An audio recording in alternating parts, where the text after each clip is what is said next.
Good evening and thanks for joining us. I'm Daryl Green. World Purpose is off tonight.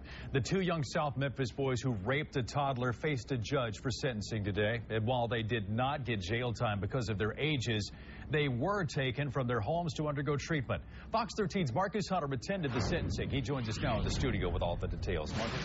Yeah, Gerald, the mother of the 7-year-old broke down into tears in the courtroom when she was told by a judge that she could not take her son back home with her. The kids who committed the crime, 9 and 7 years old. Their victim, only 2. The prosecuting attorney, Chris LaRoe, told me today that he wanted help for the 2 young men because he believes that they are also victims of a crime. Now, I also talked to a psychologist today, and she told me that, when children this young act out in the manner that these 2 young men act out is normally something that they learned maybe possibly in the home, or also something that they learned by watching TV. Maybe a relative or even a neighbor could have taught them something like this. And now, this is a case that is not uncommon in today's society. One thing that we do know that this is becoming more and more, it's happening more and more often, and children are learning things from a lot of adults that they probably should not be learning, and it's up to the parents to make sure that the things that they teach their children are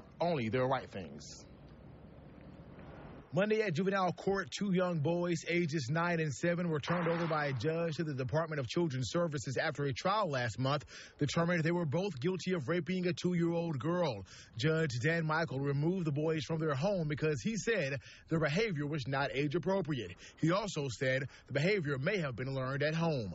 She came to court with her 7-year-old, and she's going home without him. So I'm not sure there's anything I can say other than that. It's very, very emotional. Samuel Jones represents the 7-year-old. He admits his client could benefit from getting help, but believes taking the 7-year-old out of his home with his mother is not the answer. But this sort of thing is something that we see from time to time in our society, and all of the professionals involved are challenged by it. And I think they are trying to make the best decision that they can. Psychologist Dr. Charlotte Freeman has worked with children for more than 15 years. She says it's not uncommon for young children to be curious about their body and the body of others. As children grow, they may encounter and engage in sexual play.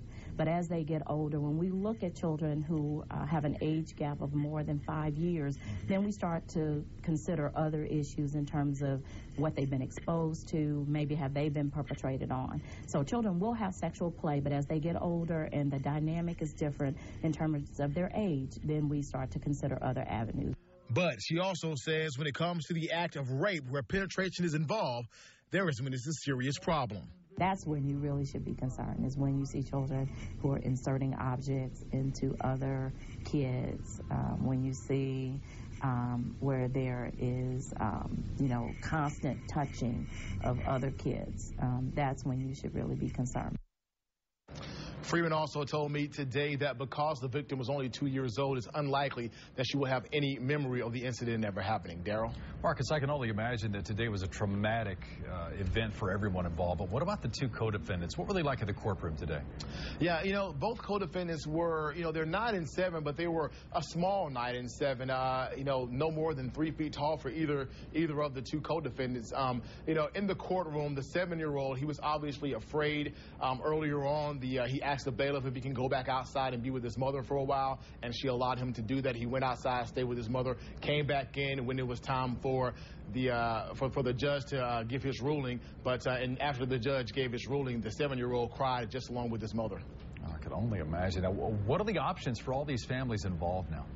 Well, right now, the families, they can ask for a new judge, and that judge can change the decision on the decision that was made today. I know before they even left the courtroom today, the mother of the 7-year-old, she stayed around juvenile court to fill out the paperwork to try to get a new trial and a new judge. All right, thank you. That's Fox 13's Marcus Hunter reporting. Thank you, Marcus.